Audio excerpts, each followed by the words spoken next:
nimaš kam iti, nimaš kam povedati, nimaš komu povedati. Pa samo ja pomeni ja. Posilstvo je lahko tudi že dotikanje na neprimernih delih telesa. V Sloveniji obstaja ogromno enih inštitucij, kamor se lahko ljudje obrnejo. Nisi ti kriv, da tudi če si imela kratko oblekco, če si imela velik dekolte, še ne pomeni, da si kriva, da se ti je to zgodilo.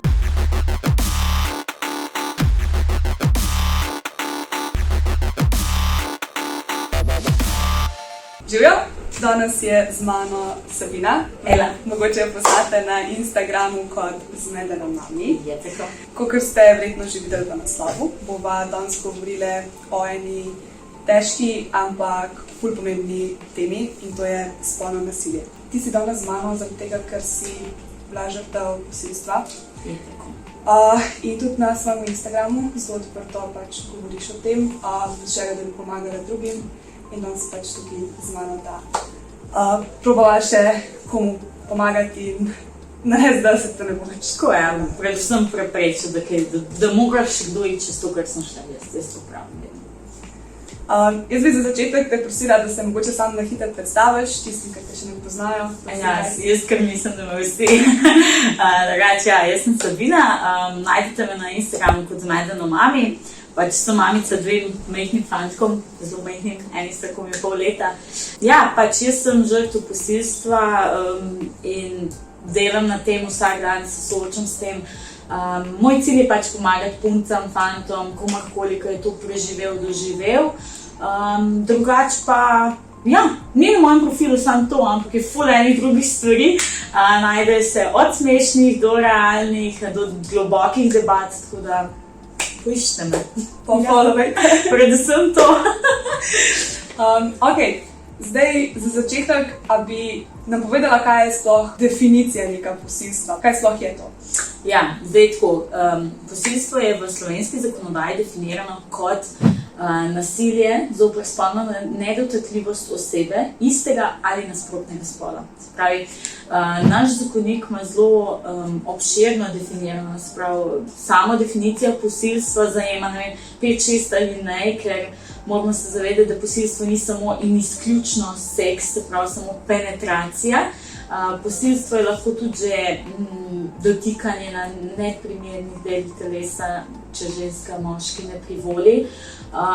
Tudi potem obstaja z elementi nasilja, brez elementov nasilja, če je posebej poniževalno narejeno, to se potem na sodiščih odloča in določa tudi stopnja kazni, zaporne kazni oziroma glede na grozovitost dejanja, ne vem, kako naj se drugače izrazi, se potem tudi določi, za kakšno obliko je šlo posilstva.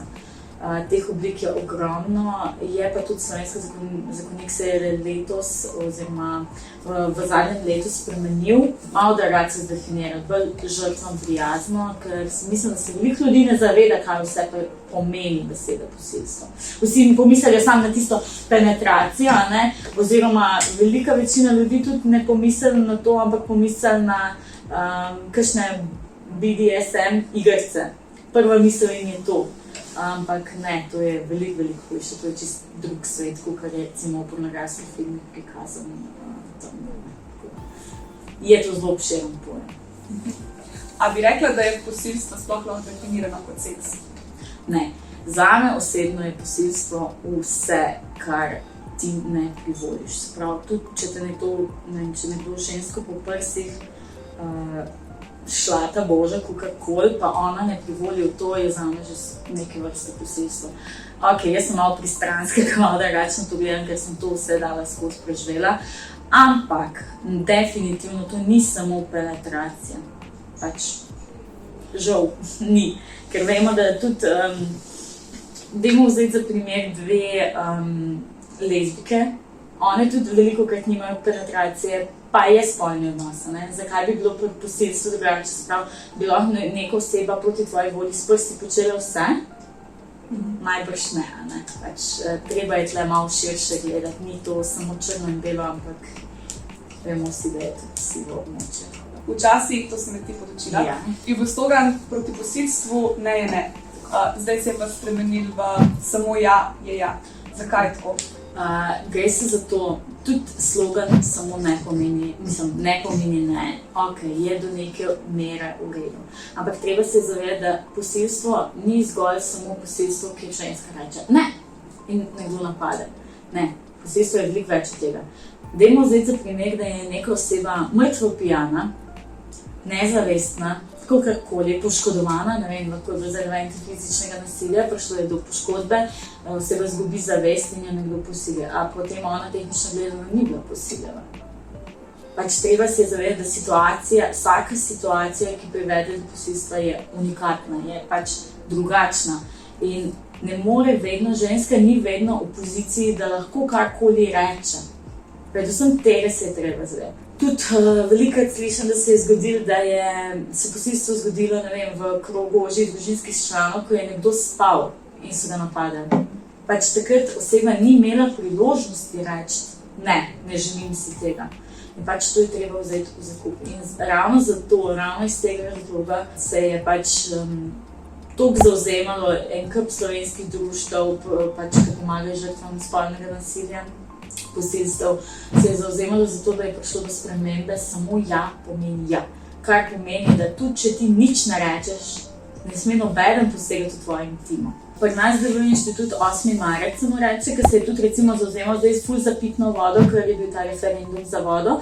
Oni so odigrali ful veliko vlogo v tem, da se je slogan spremenil iz ne pomeni ne v samo ja pomeni ja. Oni so zbirali tudi podpise, peticijo, podali naprej in dejansko tudi dosegali, da je prišlo do te spremembe slogana, kar je za tiste, ki smo žrtve spolnega nasilja, posilstva ful velik korak. Ker pač treba se zavedati, da tako, kot sem rekla, tako kot pri vsaki stvari v življenju, ni samo črno in belo, sprav, ni posilstvo samo neka penetracija, ni to. Nekdo je lahko posiljen v enaki situaciji, kot nekdo drug uživa in to prakticira vsak dan in tega se je treba zavedati. Pač vsak drugače dojima posilstva in največja krivica, ki jo lahko narediš žrtvi posilstva, je to, da ji rečeš, pa se to pa res ni bilo posilstvo. Pač tle je treba premisliti in upoštevati občutke, čustva, ki jih ta oseba doživela. Nekdo ima lahko ful hude travme že samo zaradi tega, ker ga je nekdo utipaval. Nekdo bo pa živel naprej, ker nič ni bilo, pa je preživel, ne vem, pač posilstvo z fizičnimi elementi nasilja, pač res najhujšo možno verzijo. Pač ljudje smo različni, rabimo pa seveda neke definicije in meni se zdi edino pravilno, da se ta samo več spremenja. Se strinjam. Ti na svojem Instagram profilu pač veliko te govoriš, kot sem omenila, in si povedala, da se veliko punc tudi na to obrne z raznimi zgodbami za pomoč, da jih malo usmerjaš, kaj lahko naredijo. A bi lahko več tem povedala? Zdaj, kar se tega tiče, je tako. Jaz bom iskreno povedala. Velikokrat prileti kakšno zasebno sporočilo, ki me pač šokira, ker tudi mene pretrese. Ja, jaz o tem zelo javno govorim. Jaz sem to pač na nek način predelala. Jaz pravi nikoli ne predela 100%, ampak jaz sem predelala do te mere, da s tem lahko živim. Potem pa dobim kakšne zgodbe, ker punce ne vejo, a je bilo to posilstvo, ali ni bilo posilstvo, ali kaj narediti, komu povedati, na koga se obrniti. Treba se zavedati, da še zmeraj obstaja ena taka stigma, ki se te drži kot žrtve posilstva. Vsi te drugače gledajo. Jaz sem to doživela, jaz to živim vsak dan. Pač še vedno, ko nekomu poveš, je prva reakcija, Boga. Pač žrtve posilstva ne rabimo Boga, smilaš se mi. To je čisto spaleno. Mi smo pač, jaz govorim zase, ampak tudi mislim, da lahko govorim za vse. Mi smo to preživeli, predelali. Jaz vem, da najbolj od vsega sovražim, ko mi to reče, Boga. Jaz nisem Boga, če bila jaz Boga, bi bila 2 metra pod zemljo. Mislim, da se vsi strinjamo. Kar se pa tega tiče, da mi punce piše, opažam, da se ful veliko posilstev, spolnega nasilja zadnje čase dogaja na zmenkih, oziroma ko so z nekom v zvezi, se pravi ta najstniška ljubezen, najstniška leta, ko so vsi neočakani, da bodo imeli pač ta spolni odnos, to izkušnjo spolnega odnosa in potem včasih prehitevajo, pa ne samo fanti, da se razumemo, tudi punce. In potem mi pišejo, ne vem, so šla na zmenek in me v avtu pač počel neki z mano in zdaj ne vem, kako bodo to na policiji obravnavala, sem sploh bila posiljena, kaj lahko naredim.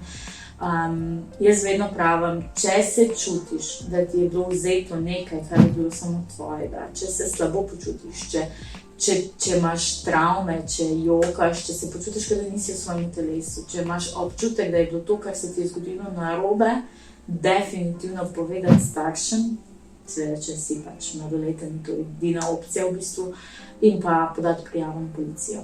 Oni so tukaj zato, da pač določijo o tem. Moj namen je samo v tem, da punce smo fante, pač vsakega, ki mi piše, da je to doživel ali pa misli, da je to doživel, čuti tako, da je to doživel. Usmerjamo to, da poda prijavo, pač, da gre v postopek naprej, da se z nekom pogovori, ker vemo, da najhujše je držati v sebi, trpeti sam, ker pač to so hude psihične travme. To niso stvari, ki bi jih lahko človek sam predelal. Ne vem, se zapreš v sobo, razmišljaš 2 dni in predelaš. Ne. Ko gre za posilstvo, so to zelo, zelo globoke, hude stvari, ki imajo posledice za celo življenje in največkrat jih tudi imajo.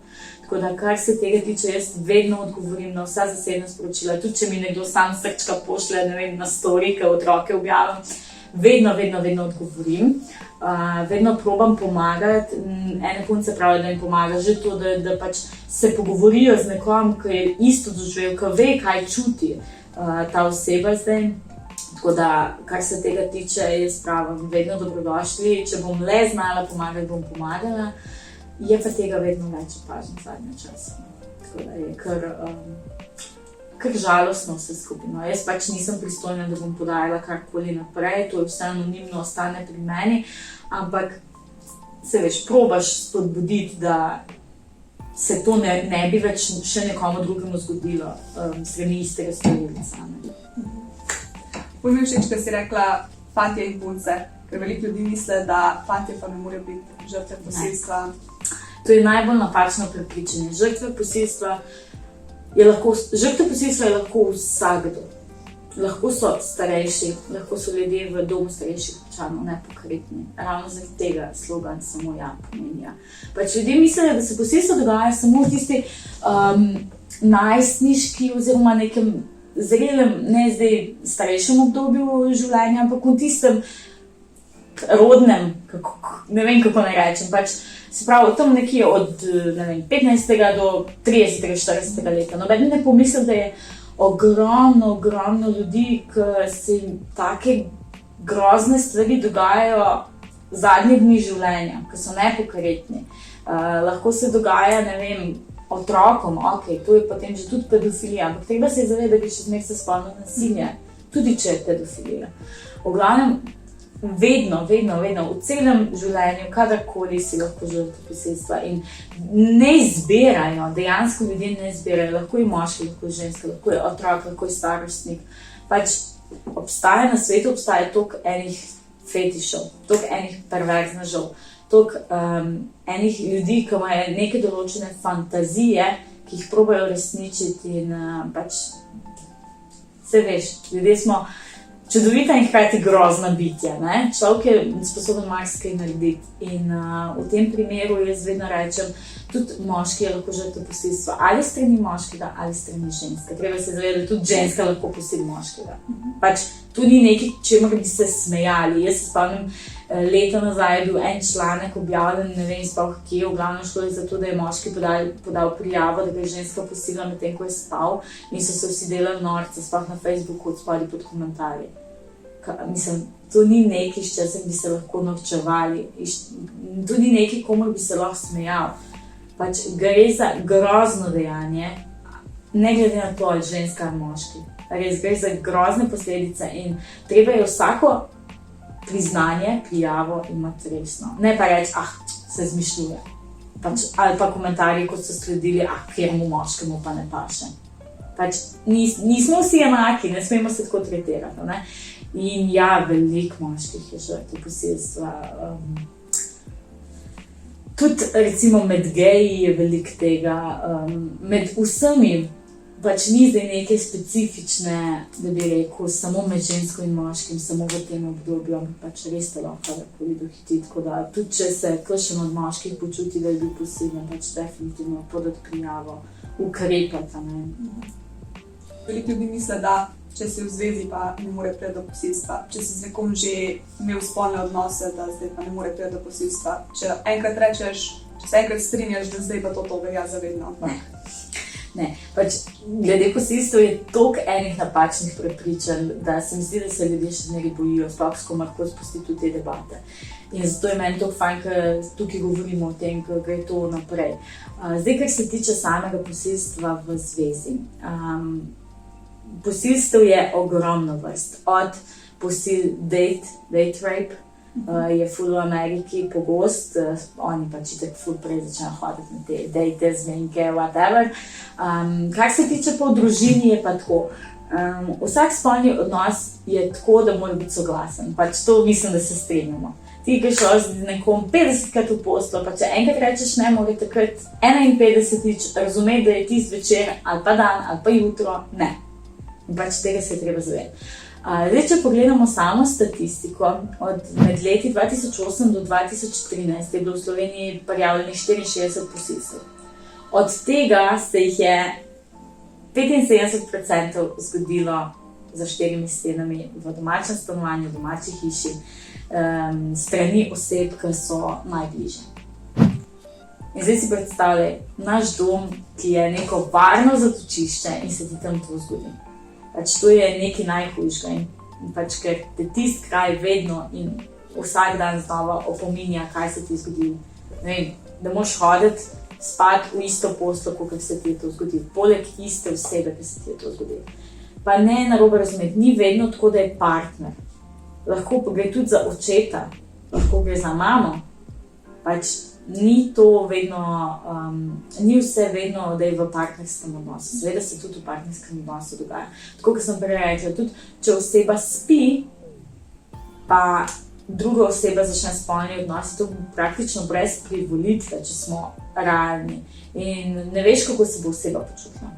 Tako da, ne vem, te fantazije, ki so, pa vem, da krožijo okoli, to so zelo napačne predstave. Ravno z tega vidika mene blazno moti, oziroma mislim, da ni prav, da otroci, najstniki gledajo pornografske vsebine, ker tam marsikaj si otrok lahko napačno razlaga. Ker so neke situacije zaigrane in tako, in potem mislim, da lahko kar vse dela žensko. Ali z moškim, da se razumemo. Ja, tega je pa vedno več je posilstev v družinskem krogu. Če sam pogledamo zadnje leto, ko je usekala 5. korona, bili smo primorani biti v stanovanju, zaprti, za 4 stenami. Ne veš, kaj se dogaja v sosednjem stanovanju. Mi živimo v bloku, recimo, smo ful povezani z vsemi sosedi, ampak ti še vedno ne veš, kaj se dogaja za 4 stenami. In nekdo, ki je bil zdaj v tem času primoran biti zaprt, si lahko predstavljaš, kaj vse se je lahko dogajalo noter. In nimaš kam iti, nimaš kam povedati, nimaš komu povedati. Tako da se mi zdi, da je zaradi vseh teh lockdownov in vsega, kar je bilo, se je sam še povečal procent nasilja, tudi tako fizičnega nasilja, kot tudi spolnega nasilja. Pač nimaš kam videti in to je grozna situacija. Jaz bi sama rada rekla, da v Sloveniji obstaja ogromno enih inštitucij, kamor se lahko ljudje obrnejo, kamor se žrtve lahko obrnejo. Obstaja Beli obroč, društvo Beli obroč je prav za žrtve spolnega nasilja. Tam se vedno najde nekdo, ki ti bo pomagal. Jaz vedno pravim, če ni drugega, tudi meni lahko vedno pišejo. Ampak se veš, jaz nisem pristojna za to in to je pač ne moja dobra volja, ker to je moja želja pomagati, ampak pač vseeno je drugače, če greš ti nekam osebno, poveš neki psihoterapevtki, komorkoli se z njim pogovoriš, poiščeš pomoč, ampak če pišeš eni izmedeni mami na Instagramu, jaz se tega zavedam, ampak pač mogoče en prvi korak pa je, da rabiš ta stik. Drugače pa v Sloveniji je res ful velik teh, tudi Amnesty International se zavzema za žrtve spolnega nasilja, tudi veliko delavnic se organizira v sklopu teh društev za samopomoč, za pač, da si zgradiš na novo samozavest, da dojameš, da nisi ti kriv, to je največje prepričanje vseh žrtev je, da smo same krive, da je do tega prišlo in same sebe krivimo, da smo to doživele. In to je največja napaka. Pač ti moraš to predelati in doumeti, da nisi ti kriv, da tudi če si imela kratko oblekco, tudi če si imela velik dekolte, tudi če si mu nažmigala ali pa šla z njim na dejt, še ne pomeni, da si kriva, da se ti je to zgodilo. Tako da, kaj čem reči, če se komarkoli kaj takega zgodi, ne odlašati s prijavo, povedati naprej, ker jaz mislim, da si vsak storilec zasluži primerno kazen. In dajmo preprečiti, da se to še komarkoli zgodi. Jaz vedno pravim, nisem prva, ki se je to zgodilo, bi bilo pa odlično, če bi bila zadnja. Hvala ti za tale pogovor. Jaz upam, da bo vsaj komu, če enemu pomaga tale video, pa če en človek dojame, zakaj je to toliko nespoštljivo, toliko pomembno. Ja, meni se res toliko pomembno zdi, da se o teh stvarih govori, da ful sem vesela, da deliš svojo zgodbo. Zdaj bo posnela še en video, kjer bo Sabina malo več povedala o svoji izkušnji, pa kako se ona s tem spopadla. Se mi zdi, da je to še najbolj pomemben del. Yeah. In malo več bo tudi povedala, kje najdem pomoč, na koga se lahko obrneš, tako da pogledajte si potem še ta video.